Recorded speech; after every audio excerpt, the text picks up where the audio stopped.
ಇನ್ನು ನಿನ್ನೆ ಅಷ್ಟೇ ಡಿ ಕೆ ಶಿವಕುಮಾರ್ ಹೇಳಿಕೆಯನ್ನ ಮಂಡ್ಯ ಶಾಸಕ ಗಣಿಗಾರ್ ರವಿ ಅವರು ಸಮರ್ಥಿಸಿಕೊಂಡಿದ್ರಲ್ಲ, ಇವತ್ತು ಮತ್ತೆ ಅವರು ಅದೇ ಹೇಳಿಕೆಯನ್ನ ಕೊಟ್ಟಿದ್ದಾರೆ. ಸ್ಯಾಂಡಲ್ವುಡ್ ನಟರಿಗೆ ಇದು ಲಾಸ್ಟ್ ವಾರ್ನಿಂಗ್ ಅಂತ ಹೇಳಿದ್ದಾರೆ ಅವರು. ಚಲನಚಿತ್ರ ಮಂಡಳಿ ಬಾಯಿ ಮುಚ್ಕೊಂಡಿರಬೇಕು ಹೀಗಂತ ವಿಧಾನಸೌಧದಲ್ಲಿ ಶಾಸಕ ಗಣಿಗಾರ್ ರವಿಕುಮಾರ್ ಹೇಳಿದ್ದಾರೆ. ಮೊನ್ನೆ CCL ಮ್ಯಾಚ್ ನಡೀತು ಅಲ್ವಾ, ಆಗ ನಿಲ್ಲಿಸಬೇಕಾಗಿತ್ತು. ಸಿನಿಮಾ ಸಬ್ಸಿಡಿಗಳನ್ನು ನಿಲ್ಲಿಸುವ ಬಗ್ಗೆ ಯೋಚಿಸಬೇಕಾಗುತ್ತೆ. ಈ ಬಗ್ಗೆ ನಾನು CM DCMಗೆ ಪತ್ರ ಬರೀತೀನಿ ಅಂತ ಕೂಡ ಗಣಿಗಾರ್ ರವಿ ಅವರು ಹೇಳಿದ್ದಾರೆ.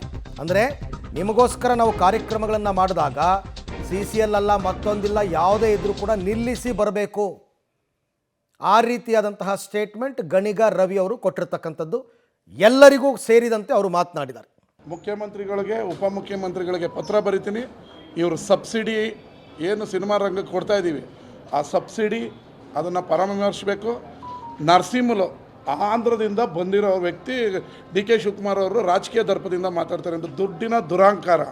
ಈ ಆಂಧ್ರ ನಿರ್ಮಾಪಕರುಗಳು ಇಲ್ಲಿ ಬಂದು ದುಡ್ಡು ತೊಗೊಂಬಂದು ರಿಯಲ್ ಎಸ್ಟೇಟ್ ಮಾಡಿ ಕನ್ನಡ ನೆಲದಲ್ಲಿ ದುಡ್ಡು ಬಾಚ್ಕೊಂಡೋಗಿ ತಿರ್ಗಾ ಇವರು ದಿಮಾಕು ದೌಲತ್ತಲ್ಲಿ ನಮ್ಮ ರಾಜ್ಯದಲ್ಲಿ ಕನ್ನಡಿಗರ ಬಗ್ಗೆ ಕರ್ನಾಟಕದ ಉಪಮುಖ್ಯಮಂತ್ರಿ ಬಗ್ಗೆ ದೌಲತ್ತಲ್ಲಿ ಮಾತಾಡ್ತಾನೆ ಆ ನರಸಿಂಹಲು.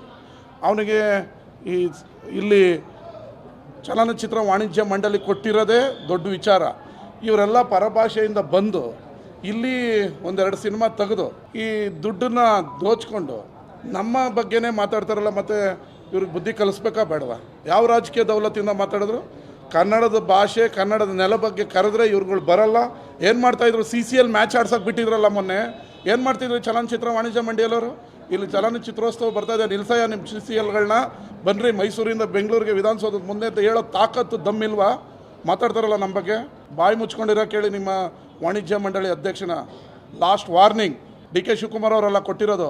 ಕನ್ನಡಿಗರ ಪರವಾಗಿ ನಿಮ್ಮ ಚಲನಚಿತ್ರ ವಾಣಿಜ್ಯ ಮಂಡಳಿ ಅಧ್ಯಕ್ಷನಿಗೆ ಲಾಸ್ಟ್ ವಾರ್ನಿಂಗ್.